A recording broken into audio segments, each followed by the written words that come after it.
Blue ভাইকে আমার গুরুত্বপূর্ণ বক্তব্য নিয়ে আসার জন্য তার আহ্বান জানাচ্ছি। দৈনিক কর্মচারী, মজুরি ভিত্তিক যে দৈনিক কর্মচারী সরকারের বিভিন্ন দপ্তরে রয়েছেন, তাদের জাতীয় প্রেস ক্লাবের সামনে তাদের চাকরি স্থায়ীকরণ এর দাবিতে যে সমাবেশ, সেই সমাবেশের সভাপতি জনাব বোরহানউদ্দিন, সঞ্চালক জনাব শিশির সহ যারা রয়েছেন সারা বাংলাদেশ থেকে, এই যে বিভিন্ন সরকারি প্রতিষ্ঠান থেকে যে ভাই এবং বোনেরা রয়েছেন, সবাইকে বাংলাদেশের শ্রমিক আন্দোলনের শীর্ষ জোট শ্রমিক কর্মচারী ঐক্য পরিষদের পক্ষ থেকে সংগ্রামী শুভেচ্ছা জানাচ্ছি এবং সংহতি জানাচ্ছি আপনাদের দাবির প্রতি। আমি এসে কিছুক্ষণ আপনাদের এই মঞ্চের সামনে দাঁড়িয়ে আপনাদের যে প্রতিনিধিরা বক্তব্য দিচ্ছিলেন তাদের বক্তব্য শুনছিলাম। আমি অভিভূত হয়ে গেছিলাম যে এত সুন্দরভাবে আপনাদের সংগঠকরা তাদের কষ্টের কথা, তাদের যন্ত্রণার কথাগুলি তুলে ধরছে। যেহেতু এটি বক্তব্য ছিল না, যেহেতু এটি ছিল তাদের জীবনের কথা, যেহেতু এটি ছিল তাদের জীবনের প্রতিদিনের যে যন্ত্রণা, তার সন্তানের মুখ দেখে তার মধ্যে যে যন্ত্রণা হয়, তার স্ত্রীর কষ্টের মুখ দেখে তার মধ্যে যে যন্ত্রণা হয়, তার মায়ের কান্না দেখে তার মধ্যে যে যন্ত্রণা হয়, সেই যন্ত্রণা যেহেতু সে এখানে উদ্গীরণ করছিলেন, এই কারণেই এই বক্তব্যগুলো ছিল এত লৌহ কঠিন এবং এত বাস্তবসম্মত। সংগ্রামী বন্ধুরা, শ্রমিক কর্মচারী ঐক্য পরিষদ আজকে এখানে দাঁড়িয়ে আজকে যে রাষ্ট্র পরিচালক রয়েছেন, আজকের রাষ্ট্রের প্রধান যিনি দায়িত্ব রয়েছেন আমাদের মাননীয় প্রধানমন্ত্রী, তার প্রতি দৃষ্টি আকর্ষণ করে কয়েকটি বিষয়কে আমরা শুধু একটু স্মরণ করিয়ে দিতে চাই। মাননীয় প্রধানমন্ত্রী, আপনি যে মুহূর্তে এই রাষ্ট্র ক্ষমতায় এসেছেন, তার পূর্বে বাংলাদেশের বাইরে উন্নত যে সকল রাষ্ট্র, তার মধ্যে একটি রাষ্ট্র হচ্ছে যুক্তরাজ্য। সেই যুক্তরাজ্যে আপনি 17 বছর ছিলেন। আমরা জানি যে আপনি বাধ্য হয়েই সেখানে ছিলেন, কিন্তু সেই রাষ্ট্রের যে পরিচালনা ব্যবস্থা, সেই রাষ্ট্রের যে সামাজিক রীতি, সেই রাষ্ট্রের যে সামাজিক নিরাপত্তা ব্যবস্থা, সেটি নিশ্চয়ই আপনি দেখেছেন। আমি সেই কথাটি আপনাকে বলতে চাই, মাননীয় প্রধানমন্ত্রী, যে সময় আপনি এই রাষ্ট্র পরিচালনার দায়িত্ব নিয়েছেন, সেই সময় রাষ্ট্রের কতগুলি আন্তর্জাতিক প্রতিশ্রুতি রয়েছে। আপনারা জানেন যে আমরা আইএলও ইন্টারন্যাশনাল লেবার অর্গানাইজেশনের সদস্য। এই ইন্টারন্যাশনাল লেবার অর্গানাইজেশনের যে 191টি কনভেনশন রয়েছে, সেই 191টি কনভেনশনের মধ্যে 36টি কনভেনশন বাংলাদেশ স্বাক্ষর করেছে। বাংলাদেশ 2015 সালে যে মিলেনিয়াম ডেভেলপমেন্ট গোল, সেইটার প্রতিশ্রুতি দিয়েছিল এবং 2015 সাল থেকে 2030 সালের মধ্যে এই সময়ে যে সাস্টেনেবল ডেভেলপমেন্ট গোল বা এসডিজি, সেই এসডিজিরও প্রতিশ্রুতি দিয়েছেন। এসডিজির যে 17টি গোলের প্রতিশ্রুতি বাংলাদেশ দিয়েছে, তার 8 নম্বর গোল রয়েছে বাংলাদেশের প্রত্যেকটি কর্মক্ষম মানুষের জন্য শোভন কাজ। শোভন কাজ মানে কি? শোভন কাজ হচ্ছে যে কাজের 4টি বৈশিষ্ট্য থাকবে। শোভন কাজ হচ্ছে যে কাজের এমন একটি ন্যায্য মজুরি থাকবে, যে মজুরি আপনার পরিবারের সকলকে নিয়ে তার মৌলিক যে চাহিদা, সেই চাহিদা মেটানোর যে ব্যয়, সেই ব্যয় বহন করা নিশ্চিত হতে পারে। শোভন কাজ হচ্ছে সেরকম একটি কাজ, যে কাজে আপনার চাকরি হারানোর কোনো ঝুঁকি থাকবে না। শোভন কাজ হচ্ছে এমন একটি কাজ, যে কাজে আপনি কর্মস্থলে মর্যাদা সম্পন্ন জীবনযাপনের যে অধিকার, আপনার দর কষাকষির অধিকার, আপনার দায়িত্ব পালনের মর্যাদার ভিত্তিতে সেটি নিয়ে পছন্দ প্রকাশ করার অধিকার, সেই অধিকারটি থাকতে হবে। এবং সর্বোপরি এই শোভন কাজের 4 নম্বর বৈশিষ্ট্য হচ্ছে প্রত্যেক কর্মক্ষম মানুষ তার যে কাজ, সেই কাজের কর্মসময়ের সাথে সাথে তার যে মজুরি, তার যে অন্যান্য ভাতা, সেই বিষয়গুলো নিয়ে সে আনুষ্ঠানিকভাবে সরকারের সংশ্লিষ্ট দায়িত্বপ্রাপ্তদের সাথে আলাপ আলোচনা করবেন, সামাজিক সংলাপ করবেন। মাননীয় প্রধানমন্ত্রী, 2030 সাল হতে আর মাত্র 4 বছর বাকি। এই 4 বছরের মধ্যে বাংলাদেশের সকল কর্মক্ষম মানুষের জন্য যদি এই কাজ নিশ্চিত করতে হয়, তাহলে আপনাকে সেই লক্ষ্য অর্জনের জন্য যারা সহযোগিতা করবে, সেটি হচ্ছে রাষ্ট্রের দপ্তর।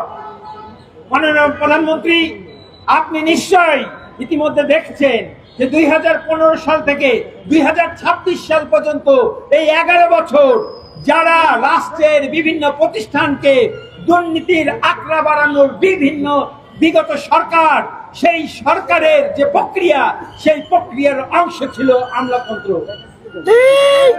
আমরা দেখেছি আপনি হয়তো কিছু পরিবর্তন করেছেন, কিন্তু সেই পরিবর্তনের জায়গা অনেক সীমিত। কারণ আপনার এই দায়িত্বপ্রাপ্ত যারা বিভিন্ন পদে ছিল, তাদেরকেই হয়তো এক জায়গা থেকে আপনাকে আরেক জায়গায় স্থানান্তরিত করতে হয়েছে। কিন্তু এটি নিশ্চিন্তেই বলা যায়, পূর্বের সরকারের যে এজেন্ডা ছিল প্রতিষ্ঠানকে দুর্নীতির আঁকড়া তৈরি করা, প্রত্যেকটা ইনস্টিটিউশনকে ভেঙে দেওয়া, এখনকার আমলাতন্ত্র সেই রাস্তাতেই হাঁটতে যাচ্ছে। না হতো অবশ্যই ইতিমধ্যেই এই দৈনিক কর্মচারীদের কাউকে আজকের এই রাস্তায় আসতে হতো না। ইতিমধ্যেই তাদের চাকরিকে স্থায়ী করত। অবশ্যই আউটসোর্সিং নামে যে দাসপ্রথা রয়েছে, সেই দাসপ্রথারও বিলুপ্তি ঘটত। যেহেতু এই আমলাতন্ত্র সেটিকে বজায় রাখার জন্য নতুন নতুন সার্কুলার জারি করছে এবং সেই আমলাতন্ত্র আপনাদের সকল অধিকার থেকে বঞ্চিত করছে। অবশ্যই আজকের সরকারকে এই আমলাতন্ত্র থেকে সাবধান হওয়ার জন্যই আমরা আহ্বান জানাচ্ছি। সংগ্রামী বন্ধুরা, আপনার যে প্রসঙ্গিত বিষয়, বাংলাদেশে একটি বিদ্যমান আইন রয়েছে, যেটাকে বাংলাদেশ শ্রম আইন রয়েছে বলা হয়। নিশ্চয় সরকারের যারা দায়িত্বপ্রাপ্ত থাকেন, তারা আইনের শাসনের কথা বলেন, তারা আইন বাস্তবায়ন করার কথা বলেন। তো বাংলাদেশের শ্রম আইন, সেই শ্রম আইনের বিধান অনুসারে কোনো স্থায়ী ধরনের কাজ, সেই কাজে কোনো অস্থায়ী শ্রমিক নিয়োগ করা যায় না। বাংলাদেশের যে বিদ্যমান শ্রম আইন, সেই শ্রম আইনের বিধান অনুসারে কোনো স্থায়ী প্রতিষ্ঠানে কোনো মানুষ যদি টানা 6 মাস কাজ করে, তাহলে সে সেই প্রতিষ্ঠানের স্থায়ী শ্রমিক হিসাবে বিবেচিত হবে। যদি ওই প্রতিষ্ঠান তাকে স্থায়ী করুক আর না করুক, সে স্থায়ী হিসাবে বিবেচিত হবে।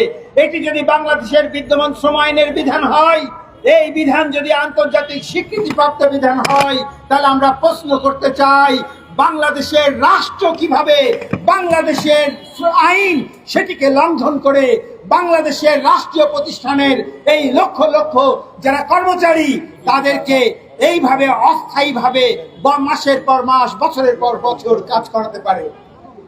সংগ্রামী বন্ধুরা, আমরা আর একটি কথাও বলতে চাই।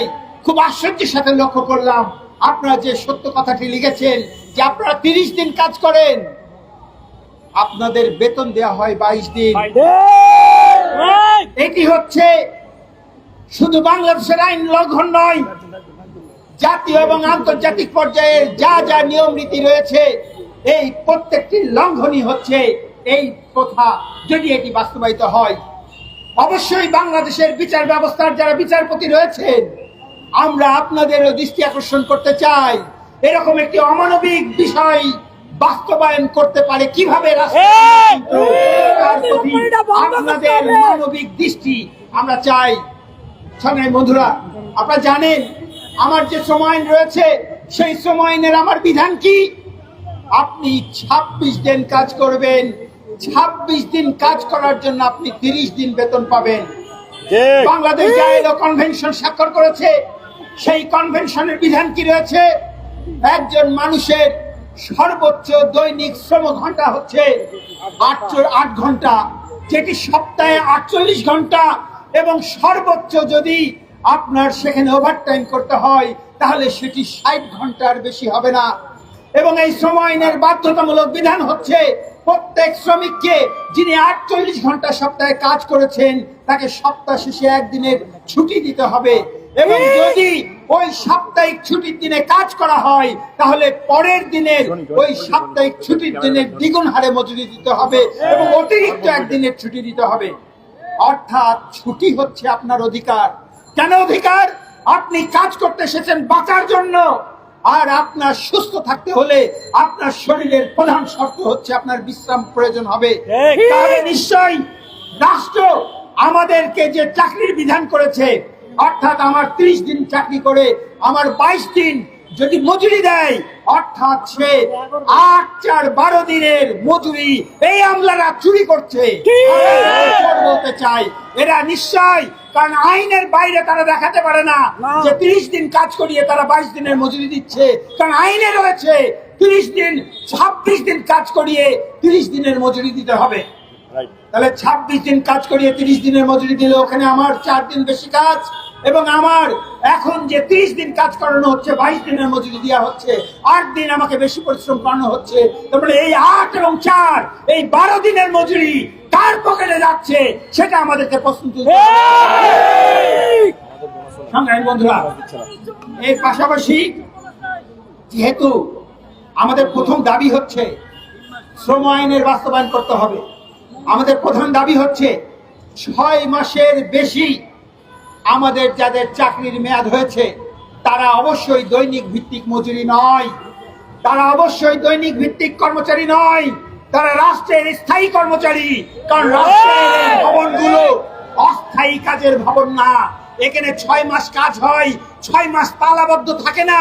এটা কোনো মৌসুমী প্রতিষ্ঠান নয়, এটা স্থায়ী প্রতিষ্ঠান। ফলে স্থায়ী প্রতিষ্ঠানে আপনারা যারা রয়েছেন তারা প্রত্যেকেই স্থায়ী কর্মচারী। এই দাবিটি আগে সরকারকে তুলতে হবে। আর যখন আমি এই দাবি করব, সেই দাবির সাথে সাথে আমার শ্রম আইনের যা যা পাওনা রয়েছে সেই অনুসারে আমার ছুটি, আমার উৎসব ভাতা, আমার অন্যান্য যে ভাতা, সেই ভাতাটি আমার তার দুই দাবির অনুষঙ্গ। সংগ্রামী বন্ধুরা, আমরা এই কথাটি বলতে চাই, আপনারা অবশ্যই প্রথমেই নিশ্চয়ই আপনাদের বক্তারাই বলেছেন যে রাষ্ট্রের যে শৃঙ্খলা রয়েছে, নতুন সরকার দায়িত্ব নিয়েছেন, তাদের কাজ করার সুযোগ দেওয়ার যে বিষয় রয়েছে, আমরা সেগুলোকে সম্মান করতে চাই। আমরা শৃঙ্খলার সাথে এই দাবির কথাটি তুলে ধরতে চাই। এই দাবি আজকে যেমন আপনারা রাজপথে জানাচ্ছেন, তেমন আপনারা এই দাবি স্মারকলিপি আকারে আপনারা প্রধানমন্ত্রী সহ সংশ্লিষ্ট দপ্তরগুলিতে দিবেন। বাংলাদেশের জাতীয় শ্রমিক আন্দোলন আপনাদের পাশে আছে। বাংলাদেশের জাতীয় শ্রমিক আন্দোলন আপনাদের পক্ষে এই দাবি জানাচ্ছে, সকল দৈনিক মজুরি ভিত্তিক যে কর্মচারী রয়েছে তাদের চাকরি অবিলম্বে স্থায়ীকরণ করুন, এবং কোনো ধরনের স্থায়ী পদে মাস্টার রোল, দৈনিক মজুরির এই ধরনের নিয়োগের পরিবর্তে প্রত্যেকটি পদকে আত্মীকরণ করার জন্য দাবি জানাচ্ছি। আপনার সরকার আন্তর্জাতিক যে প্রতিশ্রুতি দিয়েছেন একটি অন্তর্ভুক্তিমূলক সমাজ ব্যবস্থা তৈরি করার, আপনার মাননীয় প্রধানমন্ত্রী আপনার দলের যে রাজনৈতিক ইস্তেহার রয়েছে সেই রাজনৈতিক ইস্তেহারের মধ্যে একটা প্রতিশ্রুতি আপনি দিয়েছেন, যে প্রতিশ্রুতিতে বলা হয়েছে সকল মানুষের জন্য সামাজিক নিরাপত্তা নিশ্চিত করবেন। আপনার সেই প্রতিশ্রুতি যদি বাস্তবায়ন করতে হয়, এখানে যে মানুষগুলো রয়েছে তাদের প্রত্যেকের চাকরিকে স্থায়ী করার মধ্যে দিয়েই আপনার হতে পারে। ফলে আমরা সরকার যে প্রতিশ্রুতি দিয়েছে সেই প্রতিশ্রুতিকে স্মরণ করিয়ে দিয়ে আমরা আন্তর্জাতিক এবং জাতীয় যে কনভেনশনগুলো রয়েছে, যে রীতিনীতি রয়েছে, যে দলিলাদি রয়েছে, সেগুলো অনুস্বাক্ষর করা এবং সেগুলো পালন করার জন্য সরকারের যে প্রতিশ্রুতি রয়েছে আমরা সেগুলো স্মরণ করিয়ে দিচ্ছি। এবং ইতিমধ্যে অন্যায়ভাবে ওই মিটফোর্ড মেডিকেল সহ বিভিন্ন প্রতিষ্ঠানে আমাদের যে ভাই বোনকে ছাঁটাই করা হয়েছে, ছাঁটাই মানে চাকরিচ্যুত করা হয়েছে, আমরা এটিকে ছাঁটাই বলবো না, কারণ শ্রম আইনের ছাঁটাই শব্দের অর্থ হচ্ছে কোনো প্রতিষ্ঠানের কোনো কাজ যদি শেষ হয়ে যায় তারপরে যদি অতিরিক্ত যে শ্রমিক সেটির ব্যাখ্যা সহ সেই অতিরিক্ত শ্রমিকের যখন কাজ অবসান হয় তখন সেটাকে ছাঁটাই বলে।